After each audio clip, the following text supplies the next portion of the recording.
Sindicato dos Professores do Paulista. Nós estamos dando início agora à série de entrevistas com os candidatos a prefeito da cidade. Hoje vamos entrevistar aqui o candidato Francisco Padilha. Eu sou o jornalista Pedro Tinoco e nós vamos conduzir essa entrevista a partir de agora. Candidato, primeiramente, muito obrigado, por ter aceito o nosso convite. A gente queria começar perguntando, pedindo que você faça uma apresentação sobre Francisco Padilha. Apesar de seja uma figura pública conhecida na cidade, a gente poderia começar dizendo quem é Francisco Padilha para nossos seguidores, nossa audiência. Perfeito.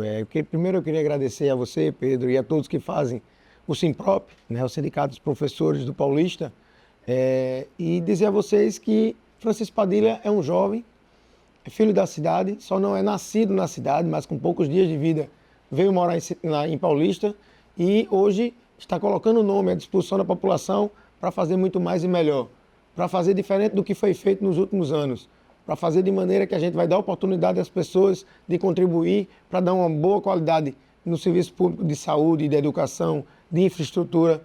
Então, Francisco Padilha é filho de professor e sabe fazer o que o povo precisa, porque escuta a população. O que a gente quer é isso, é se colocar à disposição para fazer uma gestão inovadora e para dar os resultados imediatos, que é que hoje a população precisa.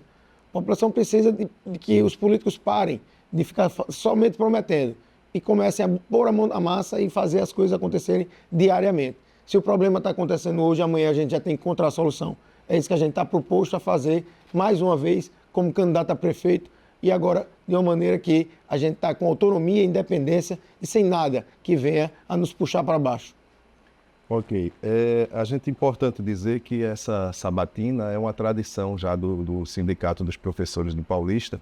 Já este ano será a terceira edição, que esse trabalho está sendo feito com o objetivo de levar aos professores informações, para que eles possam realmente fazer uma melhor escolha, principalmente em relação à categoria. A gente vai ter aqui uma estrutura com 7 eixos, sete temas que vamos abordar, e também a oportunidade para fazer perguntas que foram enviadas pelos professores através das redes sociais. Perfeito. A primeira temática, obviamente, é a questão da educação. Então, a gente quer saber como será tratada a educação numa gestão do prefeito Francisco Padilha. Eu acho que falar de educação para mim é falar de berço, Porque, como eu disse, eu sou neto de professor, filho de professora, sobrinho de professora, então a educação para mim está presente na minha vida diariamente. Eu morei a vida toda na Rua do Comércio, hoje Avenida Marechal Floriano Peixoto, perto do Firmino da Veiga. A casa de esquina contrária ao Firmino da Veiga era a casa da minha avó. Então eu vivi a educação de perto. Eu via minha mãe sair de casa e ir dar aula no Dantas Barreto, ir dar aula no Firmino da Veiga, teve a oportunidade de dar aula na Escola Kennedy, na Aurora. Então a educação para a gente é uma prioridade máxima, principalmente também por ser uma das principais bandeiras que o meu partido hoje, o PDT, defende. O PDT, através do governo do eterno presidente e quando governador do Rio de Janeiro, implantou o modelo de escola em tempo integral, Leonel Brizola. Então a gente quer implantar hoje no município, que é uma coisa que infelizmente ainda nos dias atuais não temos escolas em tempo integral na nossa cidade. E no nosso plano de governo a gente colocou que vamos implantar, pelo menos em cada uma das 4 regiões político-administrativas da cidade, uma escola em tempo integral. Os CIEPs, Isso, os CEMEDs. Não, os CIEPs, exatamente. De Brizola, isso, eram os CIEPs. Isso. Uma visão, inclusive, revolucionária para a época. Porque ninguém acreditava que aquele tipo de modelo iria dar certo, que hoje é uma prioridade no governo. E a gente também tem que implantar os CEMEDs. A gente colocou no nosso plano de governo de ampliar o número de vagas nos CEMEDs, que são as antigas creches. A gente precisa aumentar esse número de vagas, porque hoje é uma questão e uma demanda muito forte da nossa população, principalmente das mães, que querem deixar seus filhos em locais apropriados para poder terem a condição de ir buscar o mercado de trabalho.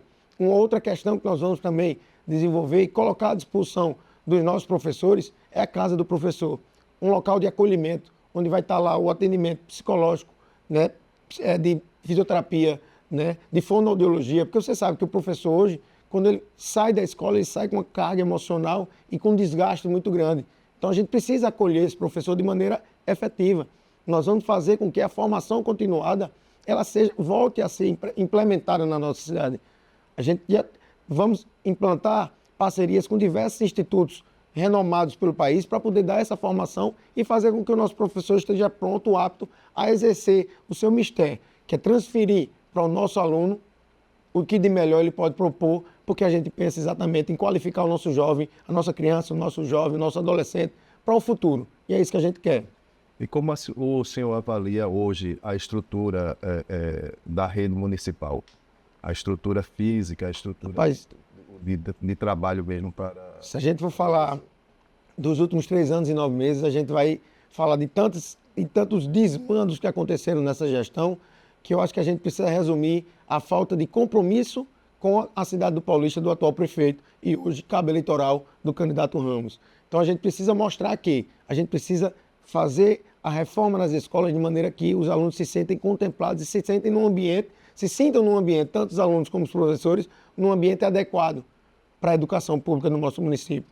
Ontem eu tive um relato de uma professora da rede que leciona numa escola em Maranguapium, que foram disponibilizados os aparelhos de ar-condicionado para a escola e não foi implantado porque a rede estrutural, a rede elétrica estrutural da escola não comportava a instalação desses ar-condicionados. Então, é aquela história, você precisa na administração pública planejar de maneira eficiente para fazer com que a execução seja feita de uma maneira capaz de entregar o serviço à população. Hoje é o que a gente não vê. Escolas sucateadas, uma merenda de péssima qualidade, a entrega dos kits escolares e dos fardamentos em períodos totalmente diferentes do que era para ser entregue isso em janeiro. E, pasmem, existem escolas que ainda não receberam tanto fardamento como kit escolar. A gente tem que acabar com esse tipo de prática. A gente tem que pensar na educação pública na nossa cidade com carinho, com amor e pensar em fazer a melhor educação, que infelizmente não é o que está acontecendo hoje em Paulista.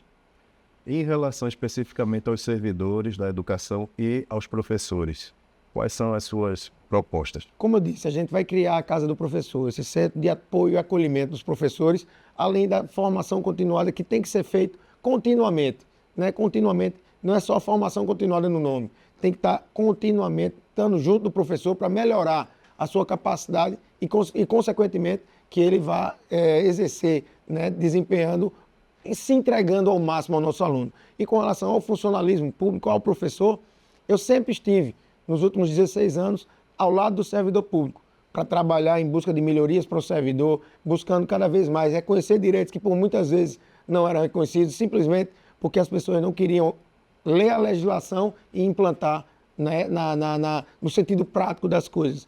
A gente vai fazer diferente. A gente vai ter uma roda constante de diálogo com todas as categorias profissionais e aqui em específico ao professor.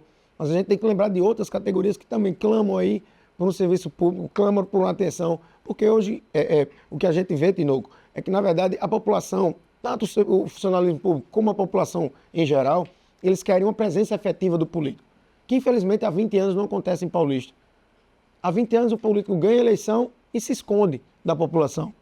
A gente tem que continuar visitando o povo, porque é muito simples, é muito fácil. Em época de eleição, o político está na casa das pessoas pedindo voto. E por que depois da eleição não vai agradecer esse voto e continuar escutando as reclamações, as sugestões, as queixas, as críticas? Mas por que não dizer os elogios e agradecimentos quando as coisas acontecem, quando o serviço está sendo bem prestado?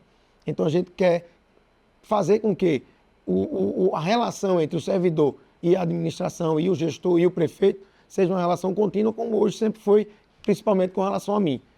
Eu sempre tive uma boa relação, tanto com a categoria dos professores, como o sindicato dos professores, como o sindicato dos servidores em geral.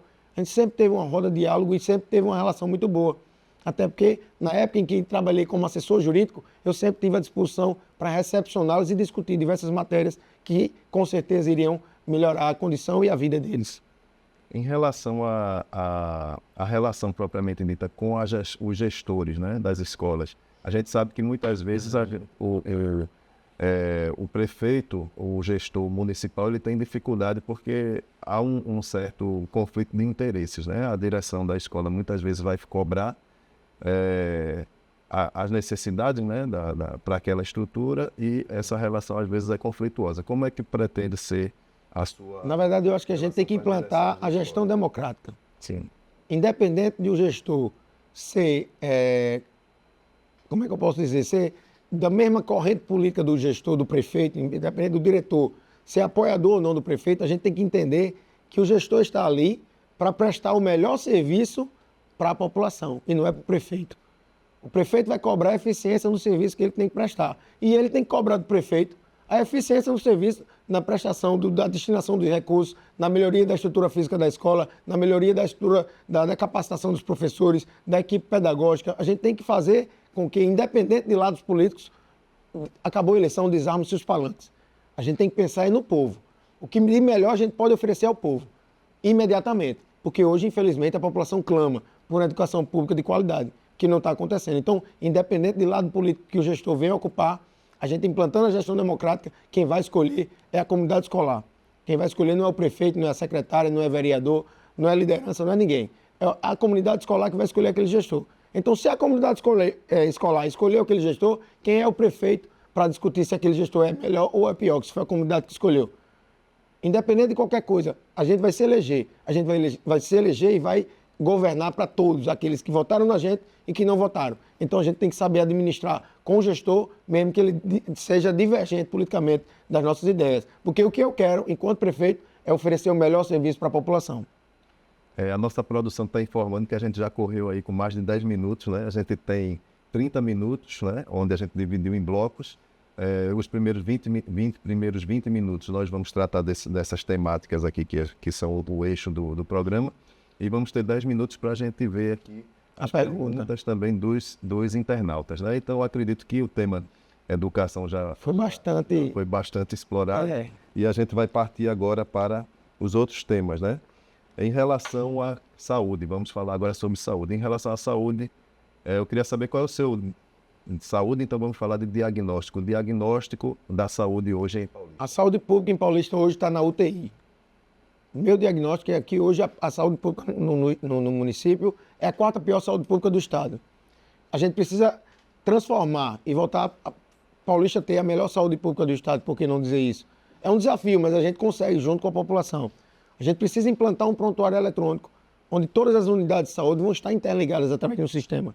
É inadmissível que nos tempos atuais a população ainda tenha que se submeter em filas na frente de postos de saúde para marcar uma consulta ou um exame, onde a gente sabe que hoje existem alternativas e ferramentas para a gente fazer isso através de um aplicativo ou de um call center. É inadmissível que nos últimos 20 anos hoje não se tem onde nascer em Paulista. A gente precisa implantar a maternidade e nós já temos o projeto, sabemos onde buscar o recurso e vamos fazer. A gente precisa implantar para voltar a fazer nascer paulistenses. Porque hoje, infelizmente, as nossas gestantes têm que ir para Olinda ou para Recife para poder dar à luz. E em Paulista a gente não tem essa condição. A gente vai fazer com que isso aconteça. A gente precisa fazer com que o povo sinta a necessidade de ter uma saúde pública que preste o serviço com eficiência. E, infelizmente, a gente não vê isso. A gente precisa ampliar o número de equipes de saúde da família nos bairros do Janga, Pau Amarelo, Conceição, Nossa Senhora do Ó, Maria Farinha, porque aquela área, principalmente a área litorânea do município, é muito carente. A gente precisa também, em outros bairros, ampliar o atendimento das unidades de saúde. A gente precisa criar o centro de atendimento, o centro de saúde, na verdade, otimizar o atendimento do centro de saúde da mulher, do centro de saúde do idoso, do centro de saúde do homem, criar um atendimento específico para as crianças neurodivergentes, né, os que têm o autismo, o TDAH, o síndrome de Down, e concomitante ao atendimento dessas crianças, a gente também atender as mães, porque muitas vezes as mães se dedicam tanto a seus filhos que deixam de cuidar de si próprias. Então, quando a gente implantar esse centro, que a gente denomina como Casa Azul, lembrando do autismo, mas eu gosto de usar o termo neurodivergentes, que engloba um maior número de deficiências. Então, a gente vai criar esse centro e, concomitante, vai também dar o atendimento às mães, que foi uma experiência que a gente trouxe de uma visita que fizemos em João Pessoa. Lá, a gente visitou o centro multiprofissional de atendimento às doenças raras. A gente aqui quer atender tantas doenças raras, também estendendo para os neurodivergentes. Que esse centro, a gente teve a experiência de conhecer a concepção da criação, o projeto de construção e, efetivamente, a gente viu o atendimento sendo feito. Lá, a regulação é toda feita de maneira que a pessoa já chega no horário marcado, porque na hora a pessoa chega, já vai direto para o atendimento. Não existe fila, não existe recepção. A gente precisa trazer os conceitos bons que a gente encontra em outras administrações que deram certo e trazer para a nossa realidade.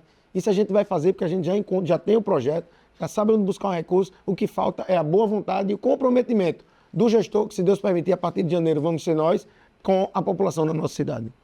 Candidato, dentro desse tema da saúde, né, a categoria dos enfermeiros é um reclamo constante, né, em relação ao cumprimento da questão do piso de enfermagem, né? Com relação a esse pagamento, né, desse piso da enfermagem, qual é o seu posicionamento? Eu sou operador de direito. Então, se a legislação determina que você pague o piso, a gente vai encontrar alternativas junto com a administração pública para fazer implantar o piso de enfermagem. Né? Então, assim, eu sou como aquela história. O que a lei determina, o gestor, o prefeito tem que fazer cumprir. Agora, a gente sabe que tem que fazer de maneira que a gente não venha comprometer a administração e a folha de pagamento.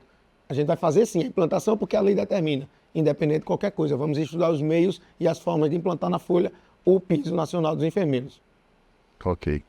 Vamos passar aqui já para outra temática, que é a mobilidade urbana, né? Paulista está ali no litoral norte, no meio da região metropolitana, né? E a gente sabe muita dificuldade com relação ao trânsito, especificamente a PE15, né? Que é o grande corredor viário dessa região. O que é que o senhor pretende fazer em relação à mobilidade urbana? A gente precisa melhorar o tráfego, né? Paulista, nos últimos anos, cresceu consideravelmente o número populacional, até pelo desenvolvimento da construção civil. A gente precisa estudar um plano de mobilidade, porque Paulista hoje é cortada por diversas PEs e também pela BR. Né? A gente tem a PE01, tem a PE22, a gente tem a PE15, também temos a PE18 e a BR-101. Então a gente tem umas malhas viárias que a gente sabe que cortam a cidade de maneira que a gente precisa encontrar outras alternativas. Né? Como, por exemplo, a gente tem a ligação de Maranguape 1 e Maranguape 2. A gente tem uma estrada do Catolé que precisa ser feita, que a gente sai ali da Alameda, da Jaguarana, e vai para o bairro do Catolé, cortando exatamente, saindo na PE15. A gente precisa criar esse plano de mobilidade, também dando oportunidade a outros modais de transporte público. A gente precisa, muitas pessoas já colocam a bicicleta como seu modal de transporte público. Então a gente precisa instituir as ciclovias, ciclofaixas, interligando a cidade. A gente hoje tem a PE01, que a gente pode criar uma ciclofaixa, tem a PE15, que a gente vai criar outra ciclofaixa, a PE22 também. Então a gente vai dar a oportunidade ao munícipe de escolher a bicicleta como um modal de transporte público. Hoje, infelizmente, em Paulista, a gente, no horário de pico, a gente, em alguns trechos, em alguns deslocamentos, a gente passa mais de 40 minutos para chegar. Isso prejudica, inclusive, a economia da cidade, né? Consideravelmente. Uma empresa quer se instalar e ela analisa essa infraestrutura e ela desiste por conta desse um dos principais focos de implantação de empresa, de uma indústria na cidade é a logística.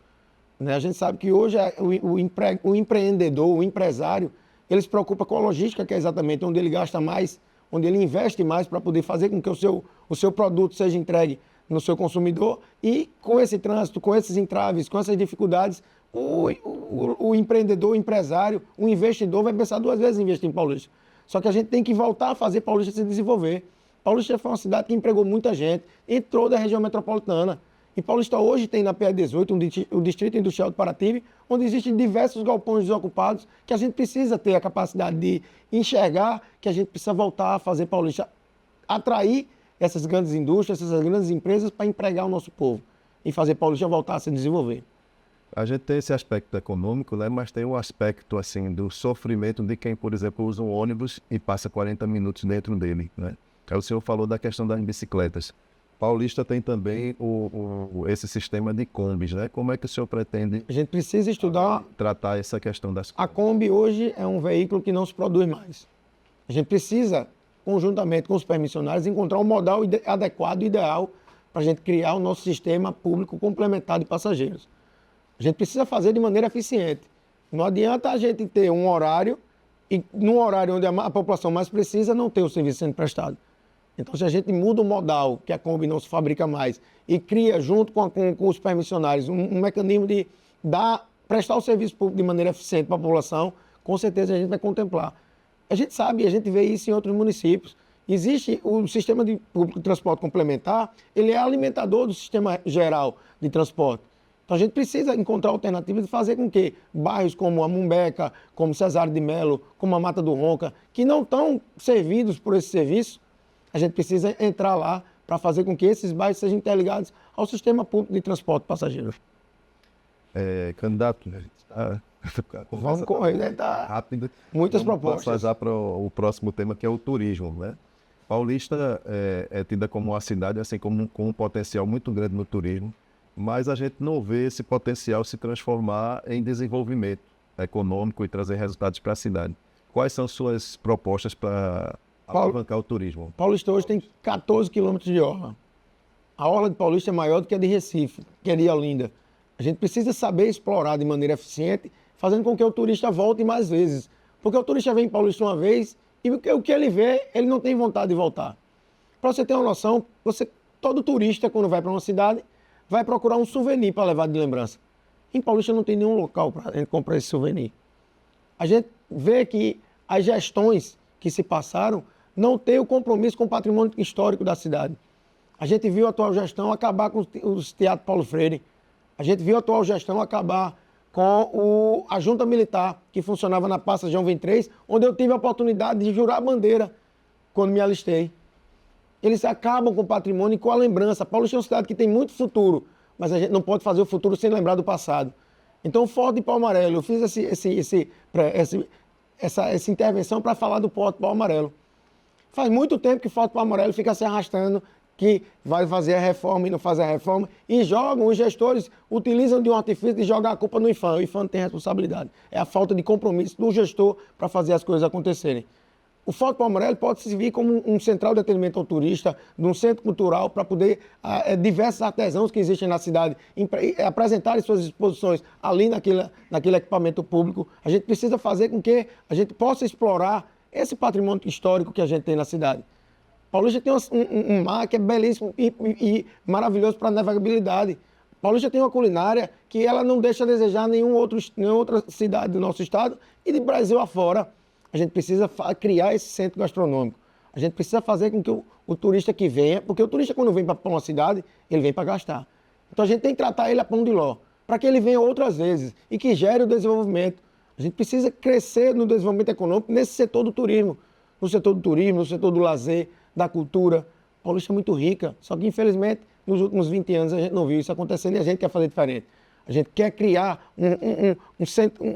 um roteiro de ações, de eventos, de atrações. A gente quer fazer com que todos os envolvidos na cultura, a gente possam ter sistematicamente a oportunidade de se apresentar para a nossa população, porque infelizmente não está acontecendo. O senhor começou a tocar aí no tema que é o próximo, né, que a gente vai abordar, que é a cultura, né? Então a gente vê, por exemplo, um dos símbolos da cidade, né, nessa área da cultura, que é o Teatro Paulo Freire, numa situação que os artistas reclamam muito, né? Há muito tempo. Em relação à cultura, quais são as propostas que o senhor... Paulista é uma cidade muito rica na cultura. Paulista tem o coco, Paulista tem a ciranda, Paulista tem um cavalo marinho. Paulista tem movimentos nos bairros... Isso está um pouco esquecido. Totalmente. Né? Assim, nos anos 70 era uma marca mesmo. Muito, tem a ciranda de Dona Duda, a ciranda de Dona Duda. Então, assim, a gente tem movimentos outros em outros bairros, como, por exemplo, tem um movimento na Vila Invadida, em Paratibe, que é o Vila Arte, onde tem o movimento do hip hop, do rap. Tem um festival, né? Agora no fim de semana, né, de música independente lá. Tem a questão também em Jardim Paulista, dos tributos a Raul Seixas, a Legião Urbana. A gente tem um movimento multicultural na cidade que precisa ser abordado, que infelizmente a falta de compromisso da gestão com a população, com esses cenários, com esses atores envolvidos tanto na cultura, Paulista não deixa a desejar em momento algum a questão dos artistas cênicos. Paulista é uma cidade que tem diversas paixões de Cristo. Inclusive, um dos atores da Paixão de Cristo Nova Jerusalém organizou e foi ator da Paixão de Cristo de Jardim Paulista.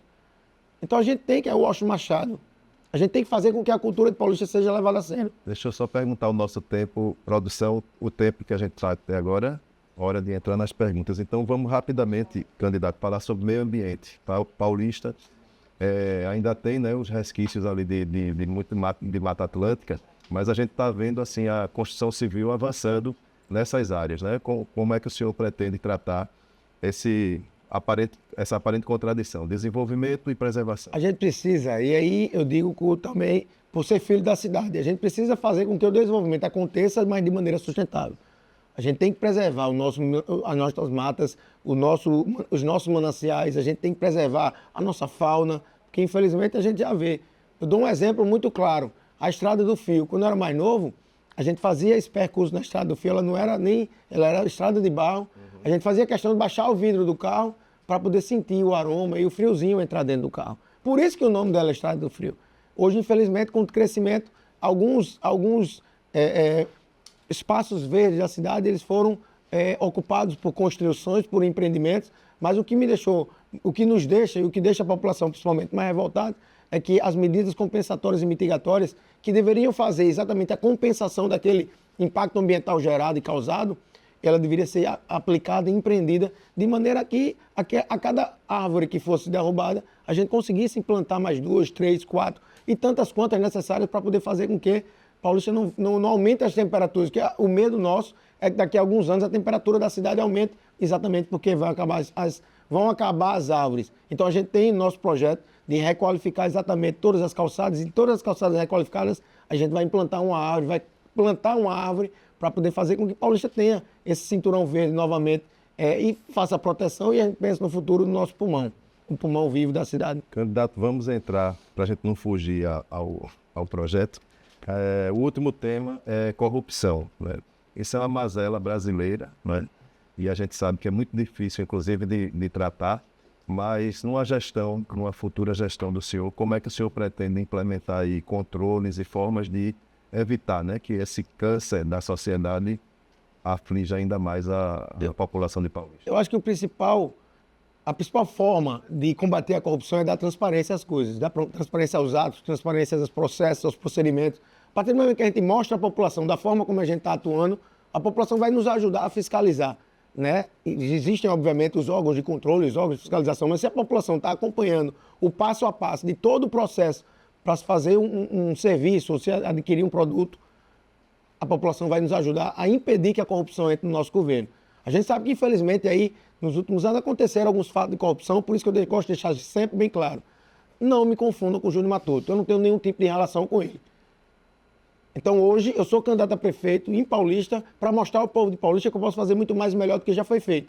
E eu gosto de falar sempre isso, porque existe um movimento dos meus adversários de tentar me desconstruir ou descredibilizar o meu projeto, me confundindo com o Júnior Matoto. Então, eu repito, não me confunda com o Júnior Matoto. Francisco Padilha é filho da cidade, filho de uma professora, o avô de Francisco Padilha foi juiz em Paulista, então é uma família que é tradicionalmente, tanto da área da educação como da área da justiça. A gente não admite esse tipo de prática. Júnior Matoto procurou um caminho errado, a gente está procurando o caminho do povo, o caminho de fazer o melhor serviço em prol da nossa população. Então a corrupção vai ser um tema que eu vou combater com unhas e dentes e vou pedir ajuda à população para me ajudar a fiscalizar com transparência todos os atos que a gente venha praticar na cidade. Pronto, então vamos usar o restinho aqui do tempo para a gente ver as perguntas que a maior parte, acredito, de professores, né, que enviaram pelas redes sociais. Vamos embora. Eu vou tirar aqui aleatoriamente e a gente vai usar o restinho do tempo para isso. Professora Rani, qual o seu projeto cultural que aborda a história das cidades e museus? Se o senhor tem algum projeto cultural abordando a história da cidade de Paulista, né, que é muito rica. Muito. E se há possibilidade de implantação de algum tipo de museu. A gente tem, como eu disse, a gente pode utilizar de um equipamento público que já existe e que está totalmente esquecido, que é o Forte Pau Amarelo, né, como centro cultural onde a gente vai fazer com que a história seja apresentada naquele momento. Ali a gente pode criar um centro de atração turística, ali a gente pode criar um centro cultural para apresentação dos artesãos e a gente também pode criar ali um centro histórico para retratar a história. Paulista tem a possibilidade de também fazer isso com parceria com o Grupo Lundgren. Está lá o casarão e hoje o mentor que toma conta, o Anton Lundgren, ele já colocou à disposição diversas vezes para a gente criar aulas ali naquele equipamento, naquele espaço, mostrando a história da cidade. Uma vez que a Companhia de Tecidos Paulista, o Grupo Lundgren, também tem parte importante na construção da história da cidade. Então a gente precisa, sim, tirar do papel muitos projetos, mas a gente já tem os meios de fazer. Vamos ver aqui mais uma. Paula Marques Lima. No plano de governo, existe algo referente a concurso público para professores? Sim. A gente precisa, porque a gente sabe que principalmente a categoria do professor é uma categoria que ela fica em constante modificação. Então a gente precisa fazer um concurso público para aplicação, né? Para fazer com que a nossa rede ela seja suficiente para atender todas as escolas públicas no município. E também, por que não dizer, a gente gosta de sempre frisar nisso, o atendimento educacional especializado. Porque, infelizmente, hoje os AEE não estão sendo desenvolvidos, não estão sendo utilizados os profissionais competentes para desenvolver esse apoio às crianças com deficiência. Muito pelo contrário, estão usando uma mão de obra através de estagiários para fazer isso acontecer. Então, a gente vai fazer concurso público para educação, vamos fazer concurso público para outras categorias que também demandam de renovação desses profissionais. Vem aqui mais uma. Rafael Trindade. Você pretende acabar com as combis e colocar micro-ônibus para fazer o transporte complementar? Eu acho que isso já foi respondido. Já foi contemplado, então vamos Isso. para outra. Aqui. Janete Bonfim. Como pretende atender às necessidades das pessoas com deficiência no que se refere aos especialistas? Pronto, é exatamente o que eu acabei de falar. A gente precisa tratar as crianças com deficiência com um respeito maior do que foi tratado nos últimos anos. A gente precisa botar o profissional competente para estar apoiando aquele professor para poder fazer com que aquela criança ela se insira na comunidade escolar e não seja tratada como um peso numa sala de aula. Isso a gente não quer. Pelo contrário, a gente tem escutado muitas demandas das mães e dos pais para poder a gente dar o atendimento necessário àquelas crianças. Vamos ver mais um aqui. Rafael Trindade também perguntou qual a sua proposta para melhorar o turismo em nossa cidade. Eu acho que a gente já contemplou também. Rafael está perguntando, a gente já falou. Parece que ele estava adivinhando. Rafael, novamente, o que você considera que falta para melhorar a cultura em nosso município? Acho que o que precisa é a gente trazer para junto da gestão os personagens que fazem cultura e turismo na cidade. A gente precisa fazer com que eles se sintam partícipes e a gente consiga desenvolver muitas atividades culturais e turísticas, criando um roteiro de apresentações, criando um roteiro de fazer com que as pessoas se sintam contempladas, tanto da parte do turismo, do lazer, da cultura, dos eventos. Candidato, a conversa fluiu tão bem que a gente já encerrou o tempo, né? A gente vai deixar 1 minuto aí para o senhor fazer suas considerações finais e a gente está encerrando a sua entrevista. Na verdade, eu quero falar agora diretamente ao povo de Paulista. Eu quero dizer a vocês que eu preciso de uma oportunidade. Já tive a oportunidade de trabalhar na administração pública como gestor, não, como assessor jurídico, né, como uma pessoa, um servidor público, assim como vocês, que precisam de uma oportunidade para mostrar ao povo paulista que a gente vai fazer mais e melhor. Eu preciso mostrar ao povo de Paulista que a gente vai juntos construir as melhores soluções para resolver os problemas, tantos problemas que existem na nossa cidade. Eu estou pronto. Talvez há 4 anos atrás, quando fui candidato, se eu tivesse sido eleito naquele momento, eu não estaria tão pronto como estou nesse momento, porque me qualifiquei melhor, me preparei e hoje amadureci muito mais. Estou pronto para administrar a cidade com muitos desafios, com muitos problemas, mas a gente sabe, com as pessoas certas ao nosso lado, a gente vai entregar o que de melhor a gente pode entregar à nossa população. Então é isso que preciso que vocês me dêem essa oportunidade. No dia 6 de outubro, vocês têm que votar no 12 para fazer Padilha ser prefeito e fazer muito mais e melhor do que já foi feito nos últimos 89 anos na nossa cidade. Essa certeza eu passo para vocês que vocês não se arrependerão. Votem em Padilha que vocês vão ter o melhor prefeito que o Paulista já teve. Nós queremos agradecer a presença do candidato aqui e lembrar que esse conteúdo vai estar disponível nas redes sociais do Sindicato dos Professores de Paulista. Obrigado. Eu que agradeço a você, Pedro, e a todos que fazem o Simpróprio pela oportunidade que vocês me deram.